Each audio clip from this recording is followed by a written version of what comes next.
రసజ్ఞులైన సాహితీ మిత్రులందరికీ ద్విభాష్యం రాజేశ్వరరావు నమస్కారం. ఆధునిక సాహిత్యం గత శతాబ్ది మూడవ దశకంలో విస్పష్టమైన నవ్యతకు గురైంది.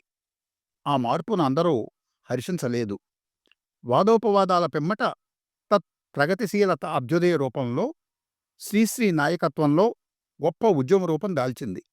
అటువంటి శ్రీశ్రీ తన కవితా సంకలనం మహాప్రస్థానాన్ని అంకితమియ్యాలని భావించిన మహానుభావుడు శ్రీ పంచాగ్నుల ఆదినారాయణ శాస్త్రి గారు.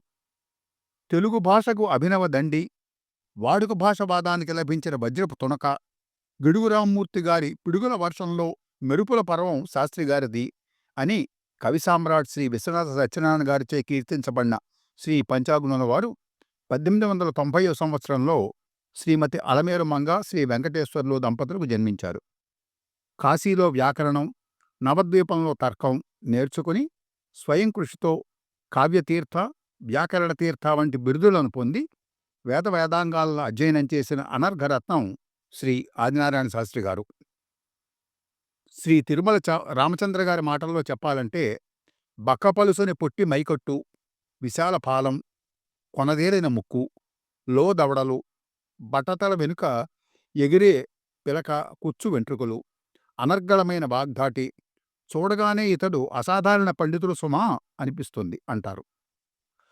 వీరు మద్రాసులోని ఆంధ్రపత్రిక కార్యాలయంలో కొంతకాలం పనిచేశారు. 1908 నుంచి ఉగాది ప్రత్యేక సంచికలని వీరి పర్యవేక్షణలోనే వెలువడ్డాయి. ఆంధ్ర శేషగిరిరావు గారు వంటి తొలినాటి పత్రికా సంపాదకులు, శ్రీపాద సుబ్రహ్మణ్య శాస్త్రి గారి వంటి కథకులు, శ్రీ మల్లంపల్లి సోమశేఖర శర్మ గారి వంటి చారిత్రక తత్వవేత్తలతో 1920-30 మధ్య చన్నపట్నంలో నివసించిన శ్రీ శాస్త్రి గారు నిత్యం వేధించే దారిద్ర్య బాధ నుంచి బయటపడి భార్యాబిడ్డల్ని పోషించుకునేందుకు బరంపురం చేరుకున్నారు. గిడుగు రామ్మూర్తి పంతులు గారి వాడుక భాషావాదాన్ని తలకు ఎత్తుకుని అనితర సాధ్యమైన కృషికి ఆరంభం గావించారు. బ్రహ్మపురంలో ఎదిగిన సరస్వతీపుత్రుడు, నవ్యాంధ్ర సాహిత్యానికి పునాది రాయిలా నిలిచిన బహుభాషా కోవిదులు అయిన పంచాగ్నుల వారు 1930లో ఆర్య భారతీయ గ్రంథమాలను నెలకొల్పి కొన్ని సంస్కృత గ్రంథాలను ప్రకటించారు. 1933లో బరంపురంలో అభినవాంధ్ర కవి పండిత సభను నిర్వహించి ఆంధ్రుల తేట తెలుగు వికాసానికి కారకుడయ్యారు.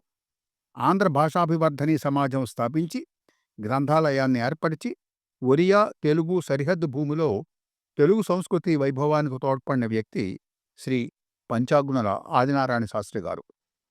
వైదిక సంస్కృతి వలనే ప్రజా సాహిత్యం నేటికీ అనుసృతంగా వస్తోంది.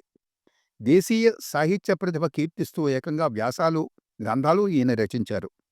జానపద గీతాలు ప్రామాణిక సంస్కృత కవుల భావుకతతో పోల్చి ఏమాత్రం తీసిపోవని బల్లగుద్ది బాధించిన బ్రహ్మర్షి శ్రీ పంచాగ్నుల వారు. వీరు రాజశేఖరుని కావ్యమీమాంస, గౌతముని ధర్మసూత్రాలు, విశేషాంశాలను చేర్చి సులభమైన ఆంధ్ర వివరణలతో ప్రకటించారు. కౌటిల్యుని అర్థశాస్త్రానికి అపూర్వ విశేషాలతో తెలుగు వ్యాఖ్యను, ఆంధ్రలిపి పరిణామం అను గ్రంథాన్ని రచించారు.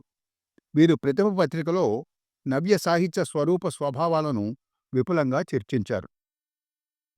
సమకాలీనత ప్రాచీనతకు, పురాతన సృజనాత్మక శక్తికి ఏమాత్రం తీసిపోదు.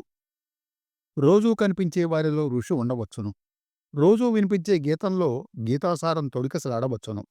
పొరపాటు పడరాదు అన్నది శాస్త్రిగారి స్థిర విశ్వాసం. వాత్సాయన కామసూత్రాలను చూసి భయపడుతున్న కాలంలోనే వాటిని అనువదించి విశ్లేషించిన సాహసి శ్రీ శాస్త్రిగారు. ధర్మం విచక్షణాశీలంపై ఆధారపడి ఉంటుంది. విచక్షణను ఆర్థిక శక్తి ప్రభావితం చేస్తుంది అన్న పంచాగ్నుల వారి మాటలు ఏ కార్ల్ మార్క్స్వో అనిపించడం సహజమే. శాస్త్రిగారు తన పరిశీలనా వ్యాసాల్లో ఒకచోట ఆర్యమతాల వారు సంస్కృతాన్ని అభివృద్ధి పరిస్తే, జైన బౌద్ధాల వారు ప్రాకృత్యాన్ని ధీటుగా వృద్ధి చేశారు. కలవారికి కలిగించటమే మొదటివారి ధర్మం, లేనివారి లేమిని తొలగించటమే రెండవ వారి పరమార్థం అని వ్యాఖ్యానించి భారతీయ చింతనా సముద్రంపై చంద్రోదయం గావించి తరంగాల్ని పైకి లేవగొట్టినవారు శ్రీ శాస్త్రిగారు.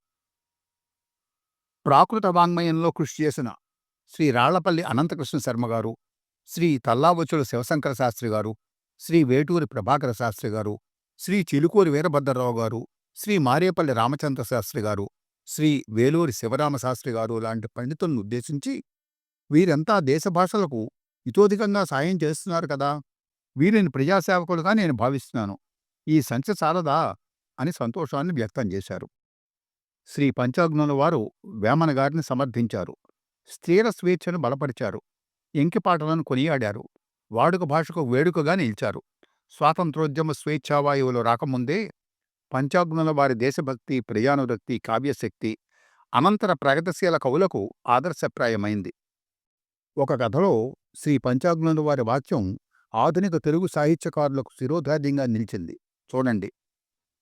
అర్థం కాని లక్షణశాస్త్రం జోలికి పోకుండా పరిశుద్ధంగా విప్పారిన హృదయ కథలను విస్తారంగా దేశీయ మార్గంలో చెప్పే దివ్య మానుషులుగా మీరు తయారు కండి అంటారాయన. మూర్తిలో సాంప్రదాయ స్వరూపుడు, హృదయంలో అధునాతన అభ్యుదయ ప్రేమాగ్నిశీలి, మనసులో సత్యసంధుడు, నచ్చని విషయాన్ని విమర్శతో దహించి వేయగల తపశ్శాలి అయినటువంటి శ్రీ పంచాగ్నుల ఆదినారాయణ శాస్త్రి గారు 1951వ సంవత్సరంలో స్వర్గస్థులయ్యారు. మన తెలుగువారందరం వారి దివ్య స్మృతికి నీరాజనాలు అర్పిద్దాం. విషయ సేకరణకు తోడ్పడిన వ్యాస రచయిత, మిత్రుడు, ఇటీవలనే కీర్తిశేషుడైన శ్రీ చందు సుబ్బారావు గారి దివ్య స్మృతికి నివాళులర్పిస్తూ సెలవు. నమస్కారం.